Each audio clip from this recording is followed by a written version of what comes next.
Dowiedziałam się o toczącej się równolegle tak zwanej wojnie na pieśń pomiędzy Serbami, Chorwatami i Bośniakami, którzy walczyli używając nie tylko broni, ale też pieśni. Roki i stihovi su kao Ronaldinho i fudbalska lopta, kao Schumacher i Formula 1, kao Bonnie i Clyde, kao Yin i Yang. Setkali jsme se někdy s Rokim Vulovičem? Nesetkali. Nesetkali, bohužel. Ale bylo by to skvělé.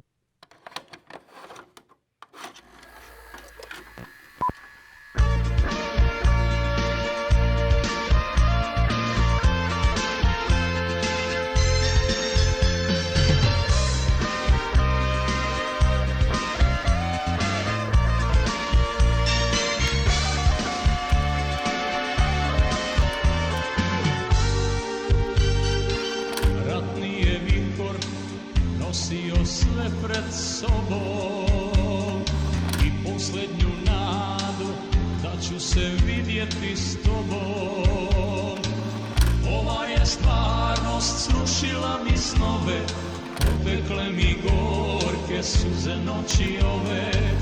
Ova je stvarnost srušila mi snove, potekle mi gorke suze noći ove. Moje ime je Rodoljub Vulović, ja sam rođen u Popovima. Moj muzički žanr, ako bismo opisali, malo se mijenjao od nekog popa preko roka, preko folka i tako dalje. Kako se mijenjala muzika tih 70-ih, 80-ih i tako dalje. Imam dvoje uspješne djece, ćerku koja je završila farmaceutski fakultet, imam i sina koji je lingvista, koji je sada radi kao direktor doma učenika i studenata ovdje u Bijeljini. Moje uspomene na djetinjstvo bi mogao definisati kao veoma dobre. To je bilo jedno mirno vrijeme za vrijeme stare Jugoslavije. Ta moja generacija je ipak bila sretna. Rata nije bilo. Mi smo išli u školu, u slobodno vrijeme smo se bavili sportom. Ja sam u ranoj djetinjstvu počeo već da se bavim muzikom i moj prvi instrument je bila frula. I tu sam počeo prvi da tražim tonove koji su me vezali i sam sam naučio da sviram tu frulu. Veoma teško je bilo postati muzičar u Jugoslaviji. Jedini kriterij da postanete neko i nešto bio je samo kvalitet, a ne kao danas ponesete malo dolara ili malo maraka, odete u studio i snimite šta god hoćete. To u to vrijeme nije bilo. U to vrijeme ste mogli snimiti samo ploču ako ste imali stvarno veliki talent.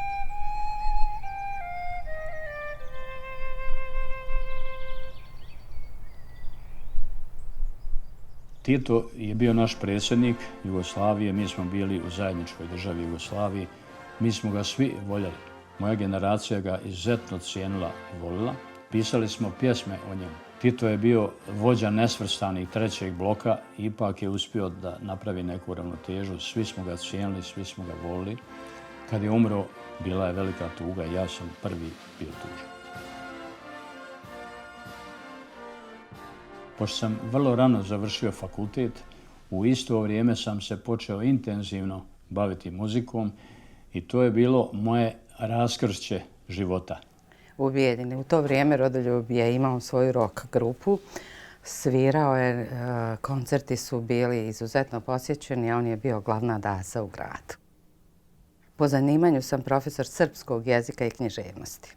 Godinama sam radila posao za koji sam se edukovala i u jednom trenutku a ovo je bila moja ljubav. Uvijek sam uz posao i kreirala i radila haljine. I u jednom periodu našeg života kada se od posla koji izuzetno volim nije moglo živjeti i zarađivati dovoljno novca, ja sam riješila da se posvetim toj svojoj drugoj ljubavi, otišla na dodatnu edukaciju i evo već 20 godina radim ovaj posao. To je jedina žena koja mi nije došla na 2 sastanka. Ja sam upravo razmišljao da više ne dođem, nešto me ipak vuklo, da dođem 3. put. Kad sam došao 3. put na sastanak, ona je došla. To je vjerovatno sudbina i postali smo muž i žena.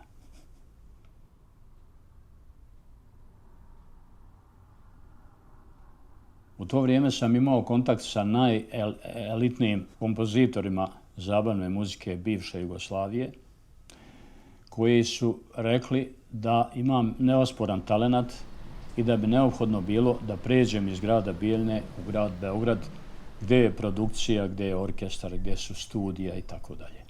Roditelji su mi bili siromašni i ja sam se ipak odlučio da krenem sa poslom koji sam završio, znači kao mašinski inženjer, kao predavač na visokoj školi. Imam 40, mogu da se ponosim da imam 40 fantastičnih generacija doktora, profesora, inženjera.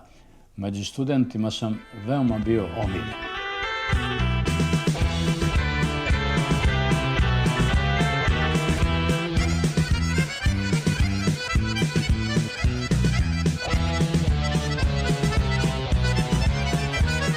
Čujte Srbi svijeta, ma gde bili vi, Kanadi, Evropi, Australiji. U ime slobode budite uz nas, zajedno smo jači, poslednji je čas.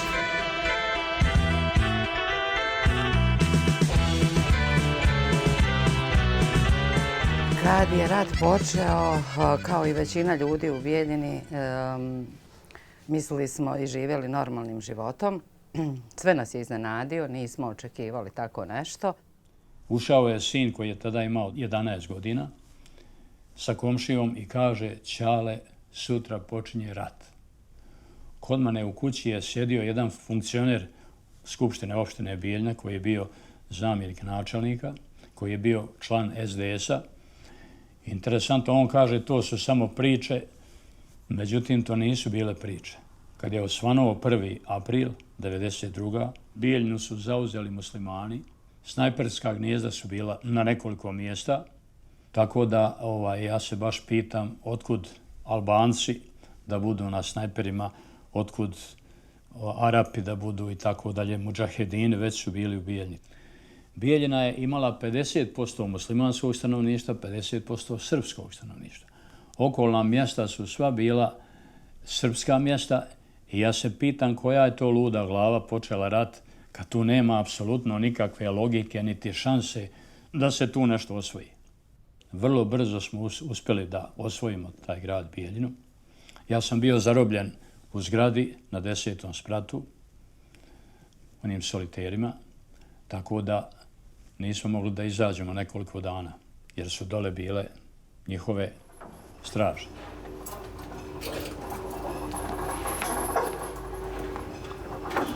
Ja imam ovdje svoj stan, a preko puta, kao što vidite na ovom tornju, je bio neprijateljski snajperista.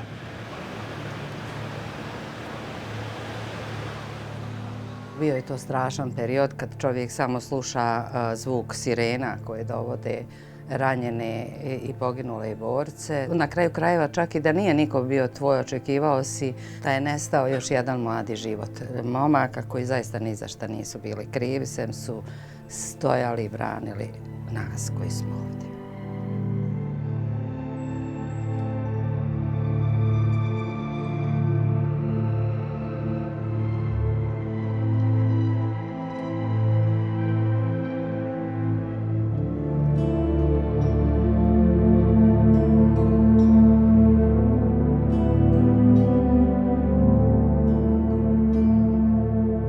Kad sam otišao prvi dan na Majevcu, mislio sam da se tamo ne može ostati živ. To je takva paljba bila, za mene je to bio šok, da nisam vjerovao da ću ostati živ. Tako je prošla 2-3 mjeseca, ja sam otišao s puškom da branim svoj narod. I moji pretpostavljeni su bili uglavnom neko od mojih đaka, neko od mojih prijatelja, koji su znali čime se ja bavim. I nakon 3 mjeseca koje sam proveo na Majevci, vratili su me ovdje da ja pišem pjesme malo o ratu, da jednog dana bude budemo imali neki tako događaj na videu, na zapis i tako dalje, što se pokazalo ispravnim. Kterou písničku máte osobně nejraději? Tak myslím, že se shodneme na tom, že Hej hej Kikore. Iz svog rodnog sela, kojima se divi Semberija cijela. Hej, hej, Kikore, Majevići vihore, Majevica hrabra s tobom postala i zauvijek ostala.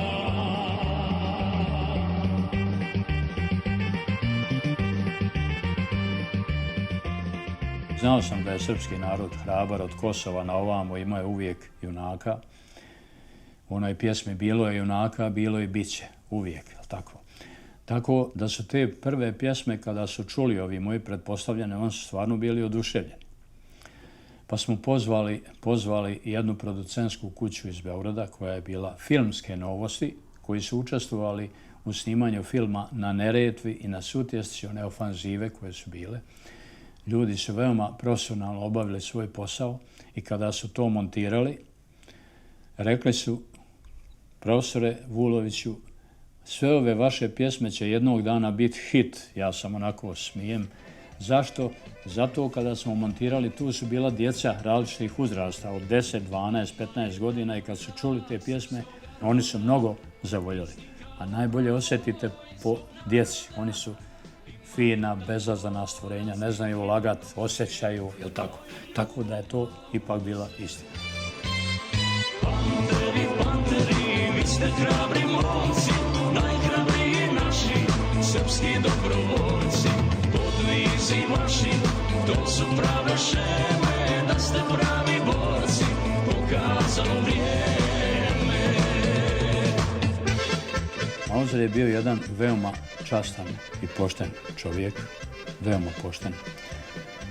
On je tako se fino ponašao i sa zarobljenicima kao da su naši borci i tako dalje. Mi smo u našoj formacija imala čak i drugih nacija koji su bili odavde i branili svoje ognjišta.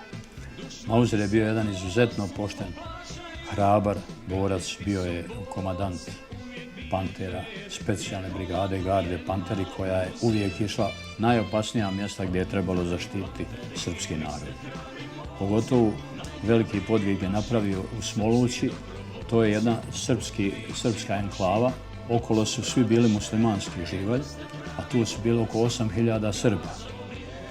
I trebalo je njih spasti, trebalo je napraviti koridor, on je to tako elegantno izveo bez gubitaka, bez ničega. Tako da smo uspjeli spasti te neke enklave. To je ljubav Mauzer. Panteri, panteri, vi ste hrabri momci, najhrabriji naši, srpski dobrovoljci. Podvizi vaši, to su prave šeme, da ste pravi borci, pokazalo vrijeme.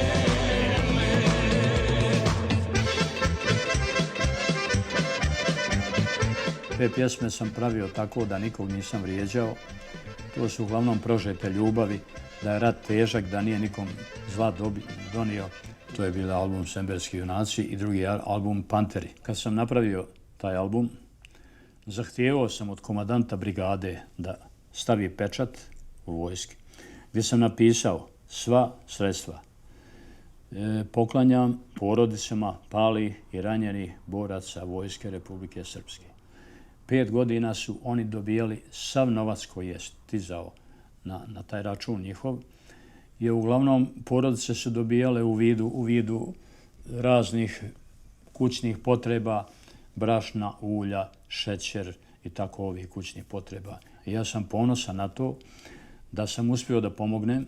Ja nisam materijalista, znate, rat je katastrofalna stvar.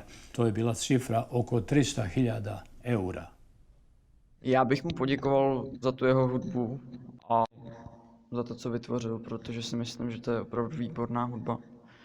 A i díky němu se třeba moc zlepšila moje srbština. Já jsem předtím uměl trochu srbsky, ale jak jsem si to začal poslouchat v těch jeho písničkách, tak si myslím, že jsem se hodně zlepšil. Kad god vam je teško, imate osjećaj da je sve protiv vas. Pustite par Rokijevih pesama i bit ćete puni elana i hrabrosti da se suočite sa svim preprekama koje su pred vama.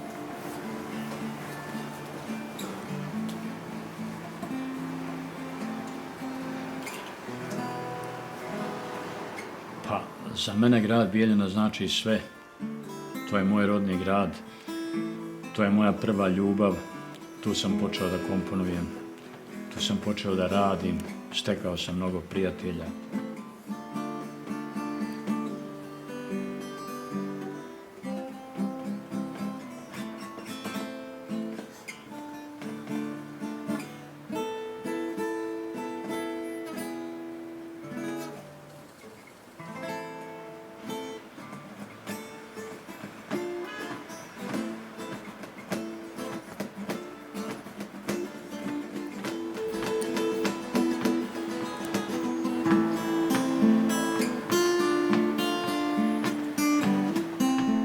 Svi smo bili nostalgični, volili smo Jugoslaviju, ali nakon svih ovih dešavanja ja se osjećam kao Srbin, patriota, ne nacionalista.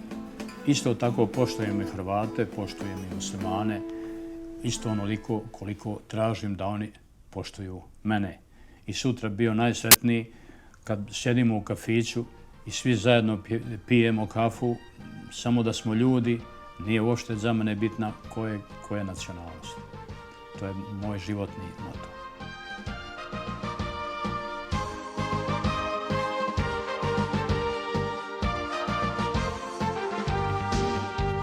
Prošli su kroz bitke mnoge, ratišta posavskog.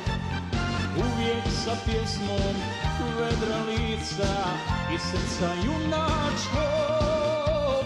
Čuvaju koridor i zemlju jedinu, svjetla im je dužnost da brane krajinu. Vitezovi hrabri brane narod moj, a takvih je mnogo u petoj kozačkoj. Sreća i hrabrost, neka ih prate, svaki kamen zemlje, oni će da vrate. Sreća i hrabrost, neka ih prate, svaki kamen zemlje, oni će da vrate.